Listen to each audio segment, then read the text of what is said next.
आप मुझे ये बताओ, कभी आपने किसी पाठक को कहते सुना ये बात कि हिंदी की किताब नहीं बिकती?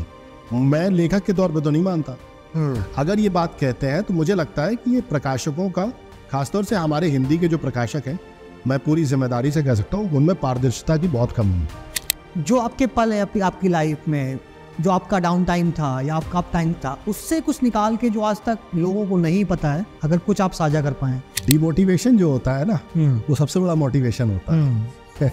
जब आपको कोई डिमोटिवेट करे कि तुम ये नहीं कर पाओगे, तो आप जान लीजिए कि आपको उसी शख्स को या उसी मोमेंट को गलत साबित करना है। गजल बहुत आसान वो नहीं है, सिन्फ़े सुखन बहुत आसान फॉर्म नहीं है गजल। मतलब मैं भी ये मानता हूं कि मैं भी आज लर्नर ही हूं।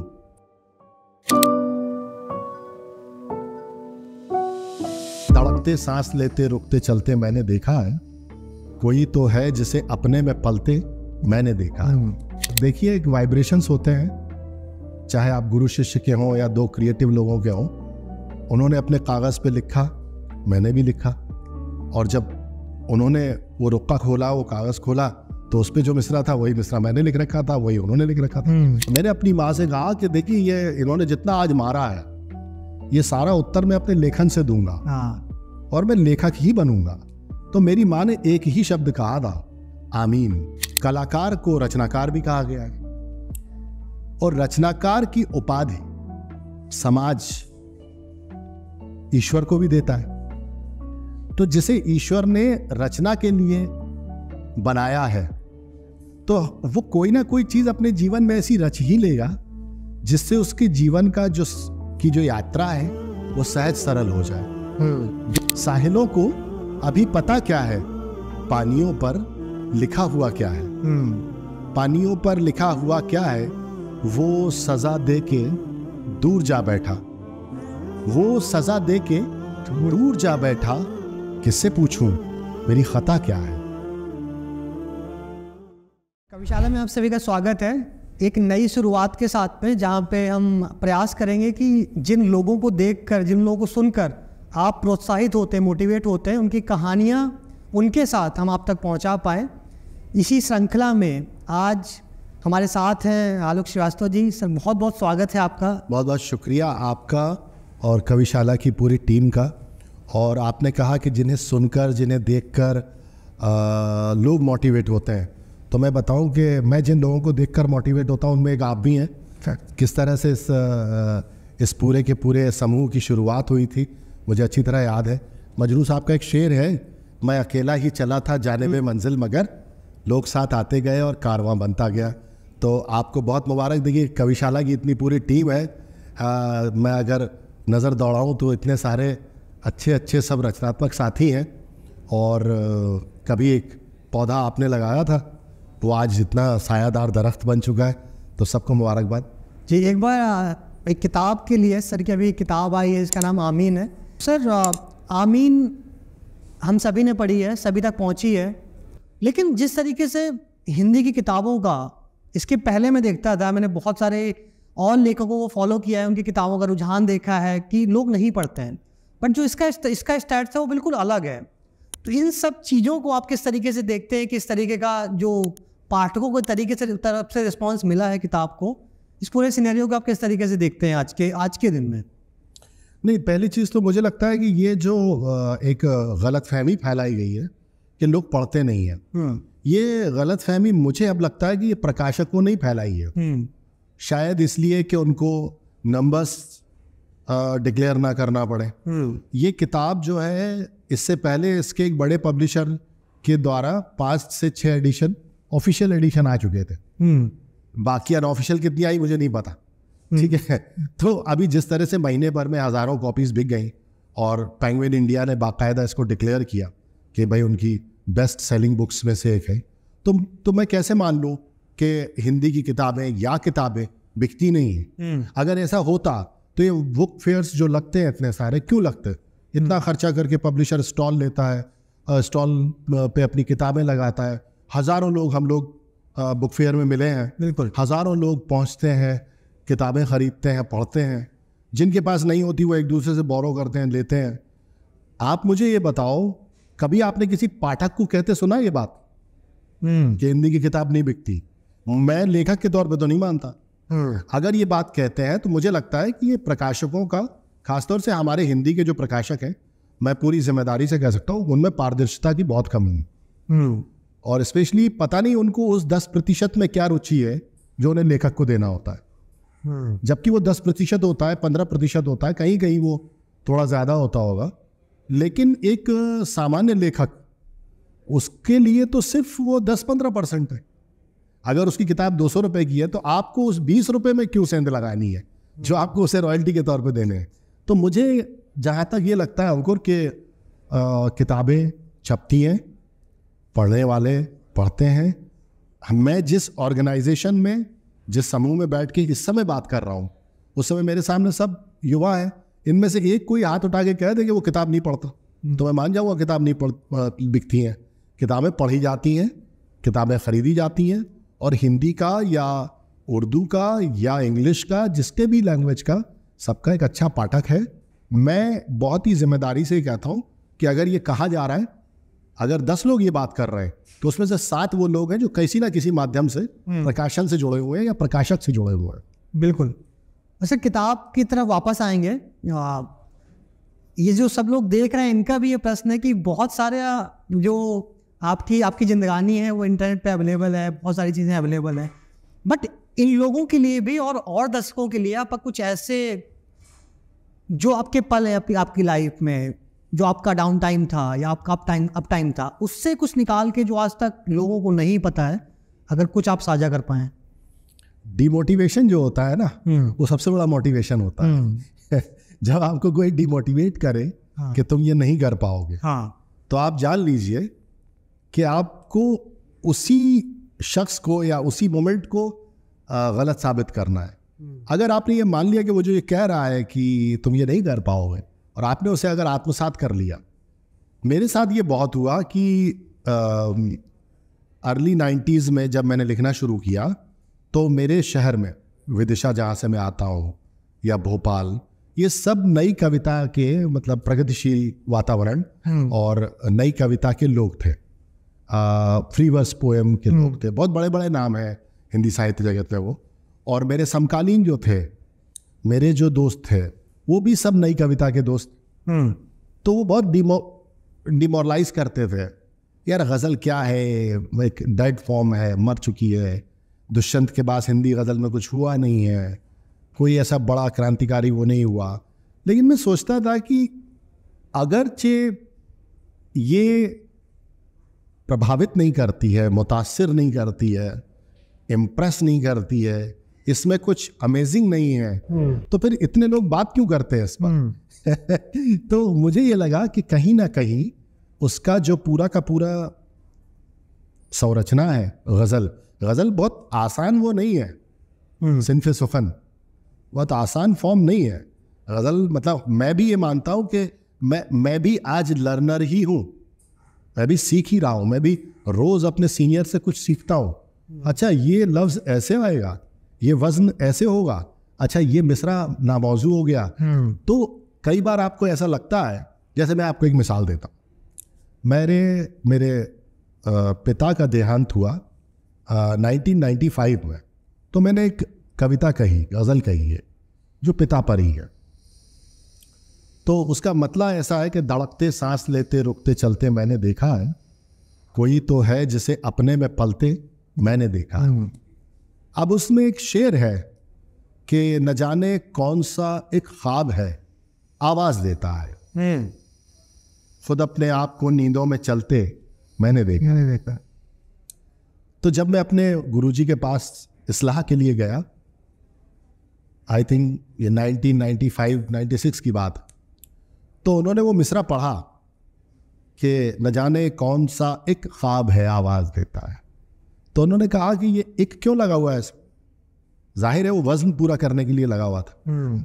तो मैंने कहा ये वज़न के लिए लगा हुआ है, ये मिसरा तो नामौजू हो जाए। तो कहने लगे जब तुम ख्वाब कह रहे हो तो एक की ज़रूरत ही नहीं है। तो ठीक है, मैं भी सोचता हूँ, तुम भी सोचो। और देखिए, एक वाइब्रेशंस होते हैं, चाहे आप गुरु शिष्य के हों या दो क्रिएटिव लोगों के हों, उन्होंने अपने कागज़ पे लिखा, मैंने भी लिखा, और जब उन्होंने वो रुक्का खोला, वो कागज़ खोला, तो उस पर जो मिसरा था वही मिसरा मैंने लिख रखा था, वही उन्होंने लिख रखा था। तो वो मिसरा यूँ हुआ कि न जाने कौन है जो ख्वाब में आवाज़ देता है। हाँ, तो जो बात है वो वही रही, शिल्प सुधर गया। तो गज़ल, मुझको लगता है कि गज़ल बहुत एक तरह से कहना चाहिए कि रियाज मांगती है, इसलिए बहुत लोग उसमें आते नहीं। लेकिन अब जो माहौल में देखता हूँ, तमाम तरह के जो प्लेटफॉर्म्स गज़ल को प्रमोट कर रहे हैं, तमाम तरह के जो आप जैसे लोग, जब यंग जनरेशन सारी और ये सारे कविशाला के लोग, अभी इनमें जितनी ये टीम बैठी है, इनमें बहुत सारे कम लोग होंगे जिनको फ्री वर्स की कोई पोएम याद होगी, लेकिन मैं गारंटी कर रहा हूँ कि मैं किसी से भी कोई बोलूँ आपका अपना पसंदीदा शेर सुनाइए, तो कोई ना कोई शेर ज़रूर सुना देगा। तो एक बहुत पॉपुलर सिनफ़े सुखन है, एक बहुत मतलब दिल को छूने वाला एक फॉर्म है पोएम का। तो बस मुझे लगा कि ये जो चीज़ है ये, और सबसे बड़ी बात, हम एक नाद के साथ चलते हैं, हमारे अंदर एक अंतर्नाद है, उस अंतर्नाद से हमारा तारतम्य बैठाती हुई जो भी चीज़ होगी, चाहे वो संगीत होगा, चाहे वो गीत हो, कोई कविता या कोई ऐसी चीज़ हो जो हमारे इंटरनल साउंड से मैच करती होगी, तो ज़रूर हमको इम्प्रेस करेगी, हमको प्रभावित करेगी और हम उसके साथ जुड़ जाए। सर, आमीन का लोगों तक पहुंचना सबको पता है, आमीन का छपना सबको पता है, पब्लिकेशंस की भी कहानी आपने बता दी है। क्या आमीन? आमीन जो है वो भावों की चित्रकारी है मूलतः। जो कुछ मैंने महसूस किया अपने आसपास, ख़ास तौर से अपने आसपास के रिश्तों में, ये मेरा सुयोग है, सौभाग्य है कि मेरे जो वरिष्ठ रहे उन्होंने रिश्तों के कवि का दर्जा दिया आमीन के बाद। और उसका कारण भी यही रहा कि जिस वक्त मैंने पहले भी जिक्र किया आपसे कि मिड 90s में जब हम लिखना शुरू कर रहे थे, तो एक बहुत तेज़ हवा थी जनवाद की और प्रगतिशील कविता की। उस दौर में जब हम अम्मा बाबूजी या घर के दरख्त रिश्तों पर लिख रहे थे, तो हमारे जो समकालीन मित्र थे वो हंसते थे हम पर। तो हम ये कहते थे कि देखो, ऐसा है, सारी जो प्रॉब्लम होती है ना वो अंदर से शुरू होती है। आप घर में या अंदर जैसे होंगे, आप बाहर उसी तरह का व्यवहार करेंगे। लोक में व्यवहार जो है वो जब तक आप अंदर का आलोक ठीक नहीं करेंगे, आप लोक में आलोक कर ही नहीं सकते। तो मुझे लगता था कि जो हमारे आसपास रिश्ते हैं, हमारी माँ, उनके लिए हमारी क्या रिस्पॉन्सिबिलिटीज़ हैं, हमारे पेरेंट्स, हमारे फादर, हमारे भाई, हमारा घर, हमारे मित्र सारे, है ना, इनके साथ व्यक्ति कैसा होना चाहिए, उसकी भावनाएं कैसी होनी चाहिए। तो मैंने मूलतः जब लिखना शुरू किया तो मैंने घर गृहस्थी के ही जो मेटाफर्स हैं उनको कलमबद्ध करना शुरू किया। मतलब कई बार लोग पूछते हैं कि भाई शायरों के पीछे एक इंस्पिरेशन होती है, तो मेरे पीछे भी एक इंस्पिरेशन थी, और वो लेडी ही थी, है ना, वो स्त्री थी, लेकिन वो माँ थी। तो मेरी माँ चाहती थी कि मैं पोएट बनूं। मतलब मेरे घर में सारे जो मेरे 3 भाई और मेरे माता पिता, ये सब शासकीय सेवाओं में थे उस समय, और सब बड़े पदों पर थे। कायस्तों में एक वो होता है कि आप पढ़ लिख जाइए और किसी नौकरी से लगिए, और मैंने 17-18 बरस की उम्र में तय कर लिया था कि कुछ भी हो मुझे लेखन करना है। तो मेरी माँ उर्दू जानती थी बहुत अच्छी, भोपाल की थी वो। और तो जब एक दफ़ा बहुत पिताजी ने जो है वो सारे रंग दिखा दिए मेरे शरीर पर अपने, तो मैं बहुत उस वक्त डिसअपॉइंट हुआ, और मैंने अपनी माँ से कहा कि देखिए, ये इन्होंने जितना आज मारा है, ये सारा उत्तर मैं अपने लेखन से दूंगा, और मैं लेखक ही बनूंगा। तो मेरी माँ ने एक ही शब्द कहा था, आमीन, जो मेरी पहली किताब का नाम है। और बस वो वहाँ से यात्रा शुरू हुई, और लगता था कि लेखन से आप कुछ कर पाएंगे कि नहीं कर पाएंगे। पर मेरे सामने एक सवाल ये था कि लेखन के समानांतर 2 ही पेशे हैं, या तो आप अध्यापन कीजिए या आप जर्नलिज्म कीजिए। तो सौभाग्य से जर्नलिज्म शुरू हो गया।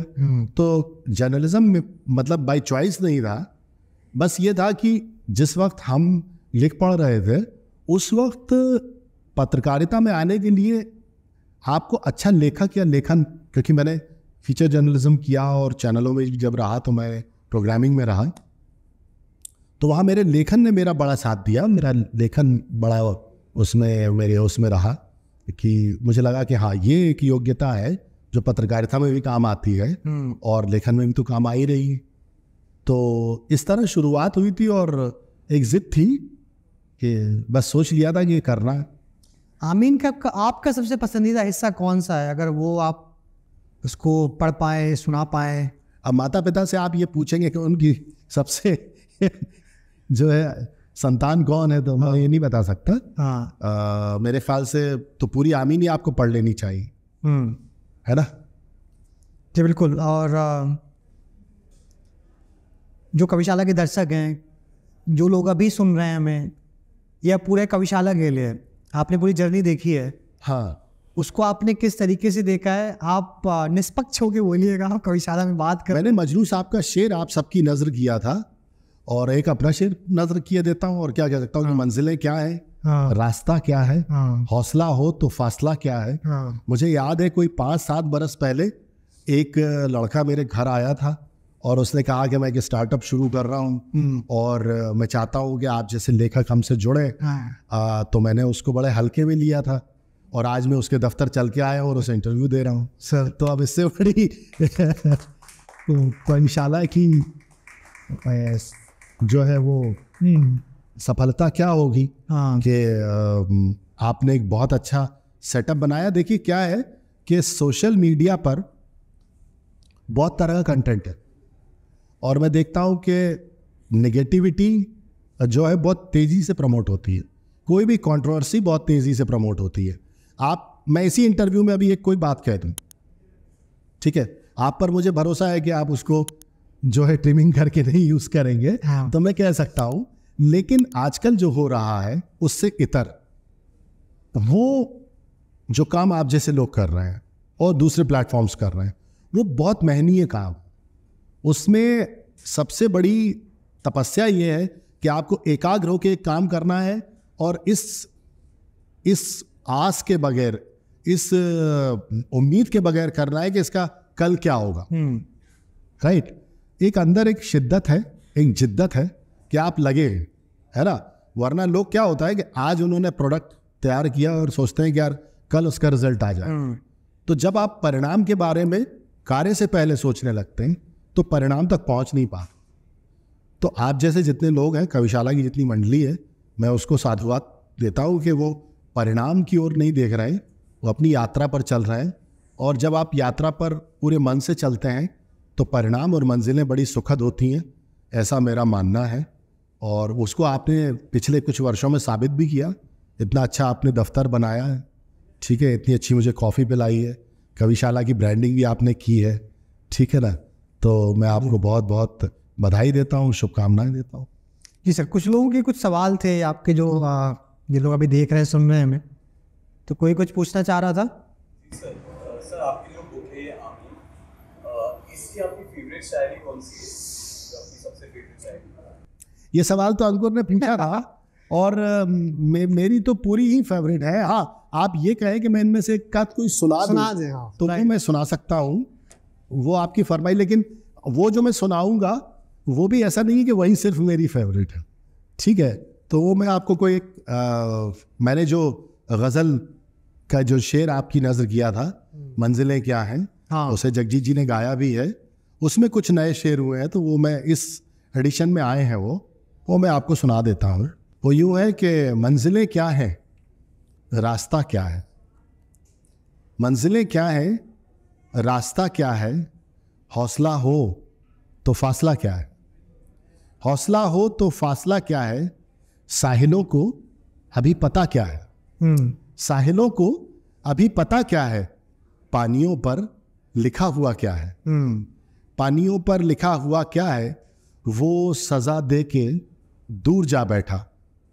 वो सजा दे के दूर जा बैठा, किससे पूछूं मेरी खता क्या है।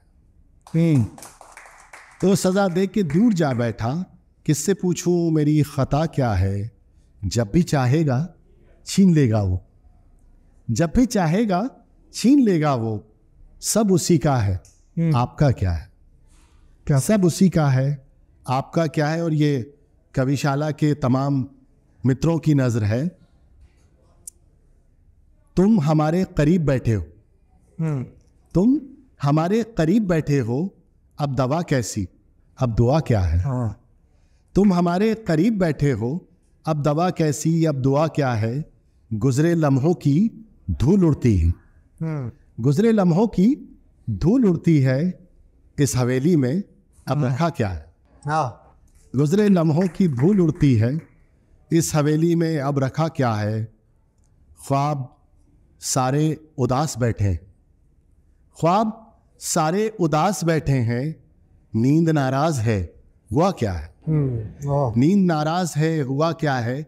और ये गजल का मेरा सबसे पसंदीदा शेर है कि चांदनी आज किस लिए नम है, चांदनी आज किस लिए नम है, चांद की आंख में चुभा क्या है? बहुत शुक्रिया। और कोई कुछ पूछने जा रहा है? हाँ सर, एक कलाकार की जिंदगी में एक ऐसा वक्त आता है कि जब लगता है कि अब कलाकारी से तो कुछ होगा ही नहीं, कोई और रास्ता पकड़ना। तो आपकी जिंदगी में जब ऐसा वक्त आया था, अगर ना आया हो तो अच्छा ही है, तो मेरी जिंदगी में भी आया तो हमें दूसरा रास्ता पकड़ना पड़ता है, तो उसके लिए क्या करें उस वक्त पे? अव्वल तो ऐसा रास्ता जब भी आएगा मैं सबसे पहले आपको बताऊंगा, ठीक है? तो टचवुड ऐसा तो कुछ अभी हुआ नहीं है। हाँ, लेकिन ये है कि अगर आपने कलाकार लफ्ज इस्तेमाल किया है ना, तो कलाकार का मतलब होता है जो कला से परिपूर्ण हो, कला से भरा हुआ हो। और कलाकार जो है, मैं थोड़ा सा आध्यात्मिक दृष्टिकोण से अगर कहूँ तो कलाकार को रचनाकार भी कहा गया है, और रचनाकार की उपाधि समाज ईश्वर को भी देता है। तो जिसे ईश्वर ने रचना के लिए बनाया है, तो वो कोई ना कोई चीज़ अपने जीवन में ऐसी रच ही लेगा जिससे उसके जीवन का जो यात्रा है वो सहज सरल हो जाए। दूसरी बात, जब क्लॉट की बात, शायद आपका इशारा क्लॉट की तरफ है, राइटिंग क्लॉट आता है, मुझे आता है। मैं कई दिन तक नहीं लिख पाता। शिव तांडव के समय भी हुआ था, और भी मेरी मदर जब एक्सपायर हुई थी उसके बाद में 3 बरस तक कुछ नहीं लिख पाया। वो 97 में एक्सपायर हुई थी। वो बहुत बड़ा मोटिवेशनल बूस्टर थी मेरी लाइफ का। तो जब वो गई तो मुझे लगा कि सब खत्म।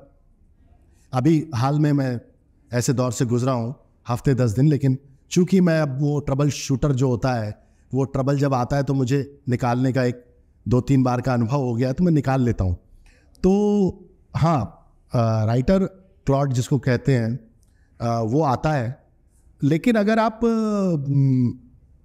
आपने कुछ रचा है तो मुझे ये लगता है कि आपको वो पढ़ना चाहिए।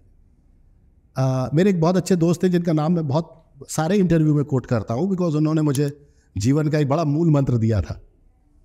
तो मेरे एक मित्र है मिलिंद जोशी। तो जब क्लॉट आया था तो उन्होंने मुझसे कहा था कि जब क्रिएट ना हो सके तो रिक्रिएट करना चाहिए।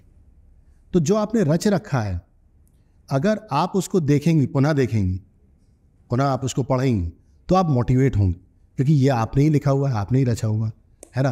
तो मेरे साथ ये अक्सर होता है कि जब मैं लिख नहीं पाता हूँ तो अपने लिखे हुए को पढ़ता हूँ, उसे करेक्ट करता हूँ, तो मैं उस क्लॉट से निकल आता हूँ, उस सफोकेशन से निकल आता हूँ, उस डिप्रेशन से निकल आता हूँ। तो मुझे लगता है कि वो एक पैतरा जो है वो ज़रूर हर लेखक को अपनाना चाहिए। Thank you sir. और आई थिंक मैं आपको कविशाला की तरफ से 2 लोगों को यहाँ पे, किन 2 लोगों को आना चाहिए यहाँ पे जिनको आप सुनना पसंद करेंगे और यहाँ से उनकी आवाज़ आगे तक पहुँचनी चाहिए? आशुतोष राणा भैया, बिल्कुल ठीक है। और एक आप चुन लीजिए। एक मैंने चुन लिया क्योंकि यहाँ 2 लोग बैठे हैं। तो अगर आप उनकी व्यस्तता के कारण वो यहाँ तक ना भी आ पाएँ तो आप कोशिश कीजिए कि आप उन्हें ऑनलाइन सुन सकें, क्योंकि उनसे सीखने को बहुत है। मैंने उनके जैसा सकारात्मक व्यक्ति जो एक क्षण में आपके लिए मित्र भी हो सकता है, एक क्षण में आपके लिए आपका अग्रज बड़ा भाई भी हो सकता है, एक क्षण में आपके लिए आपका गुरु भी हो सकता है ना, और उसी क्षण में वो आपका अनुज होकर आपको टोक भी सकता है। तो वो सारे जो स्वरूप हैं उनके अंदर वो बहुत ही अपने पूरे पावर के साथ हैं। तो एक चलता फिरता, मैं उनको लाइट हाउस कहता हूँ कि जहाँ पर रोशनी नहीं होती वहाँ उन्हें बिठा दिया जाए। तो और आशुतोष शीघ्र प्रसन्न हो जाने वाले, तो आप कभी उनसे बात कीजिएगा। शायद मैंने आपसे बात भी करवाई थी उनके एक बार, तो आप उनसे बात कीजिएगा। मैं चाहता हूँ कि मैं भी उनसे रिक्वेस्ट करता हूँ कि कभी वो थोड़ा अपनी व्यस्तता से समय निकालें तो कविशाला के जो मित्र हैं उनसे ज़रूर बात करें। बिल्कुल, और हम बिल्कुल चाहेंगे कि वो आए। और बहुत बहुत धन्यवाद सर, वक्त निकाला आपने, एक अच्छी बातचीत हुई, लोगों को काफ़ी चीज़ें सीखने को मिलेंगी। और हम प्रयास करेंगे आगे आपकी किताब या फिर आप आगे जिस भी प्रोजेक्ट साथ आप आगे आते हैं, फिर से एक नई बातचीत के साथ बहुत शुक्रिया, हाजिर हूँ। बहुत बहुत धन्यवाद सर।